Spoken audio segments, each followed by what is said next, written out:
padayon ng impeachment, mabiyaan ang trabaho sa gobyerno. Wa pa'y mga big ticket projects si BBM katunga na karon. Padung na may gala sa iyang pagsaop kung sa may ligasiya nga iyang mabilin. Ilang kagubot. So mga tao gusto nga trabaho na po lumiwi, trabaho ko lumiwi. Kaning nahitabo sa midterm election o sa kana ka-signal unsay gusto gyud sa mga tao. Voice na sa katawhan, tingog na sa katawhan unsa ilang gusto mahitabo. Now kung i-insist yun nga mag-impeach, ipadayon ko ng impeachment kana kung doon na mo'y number, kay otherwise mausik ang oras. Straight to the point. Mausik ang oras. Kay kining mga senatoriables kung atong tanaon, kinsa may mukonbikto kung sa dili, atong hasasan ha. Tanaw na to pagmayo. Remember 2/3 votes. Nya kanang mga senador nga 12 karon nga by 2028 tay magatubang sila og eleksyon na sad. Sila na pud mo hugman sa mga tao. Careful sila Careful sila. Dalawa kana mismo si Risa Ontiveros ibutang tana kung atong may galang hagpaton kana si Risa for conviction na kang Sara. Pero unsa may tabo niya sa 2028 tay. Dili ka na political suicide ang himuon. Straight to the point. Tanaw na kaya siling labahin ng mga nakadaog asa man tong kwan. Kaya Kabunggoro 27 million. Ang kining uban mahigala dili na ba dagko og mga score. So tanaw na napita. Okay, kung magbahin ta og mga senador kinsa may mokonbikto og kinsa dili. Di man ana to nga siyam lay gikinahanglan. Ni Sara Duterte aron maabsuelto siya. Straight to the point. Muna nga kana si former Senate President Frank Drilon ni angkon siya nga medyo numbers game ni. Musugod kag sa dili mahigala. So sa new set landaan of senators mahigala kining 12 kinsa may mobutar na klaro kay mobutar diha mahigala og i-impeach gyud si Sara og kinsa dili. Ang dili da mahigala mo butar not for conviction si Bato kana si Bungo not for conviction na og si Marcolita tulo.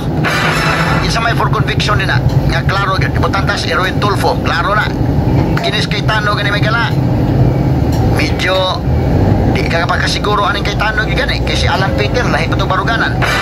Kinis Lacson og si Soto gani na mga hinanakit sad moingon ta okay for conviction ka na sila murag na ba ni kaugalingong utok po si Ping asa ni si Vicente Soto.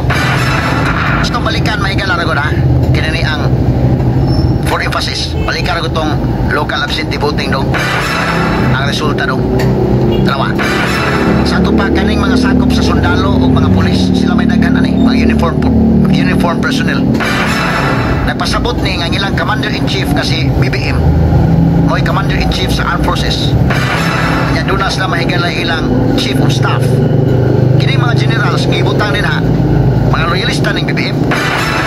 Ang problema na ron tandugonon man nila kaya mga sakop sa armed forces of the Philippines mga sakop sa Philippine National Police nipadayag sa ilang gibati wala ni may gala ni kaman ani mo tuol lang ni sila pero sa dihang ilang gipakita ang ilang voice ang ilang tingog pag eleksyon kana bitang ikaw na bitang usa na bitang kasabuting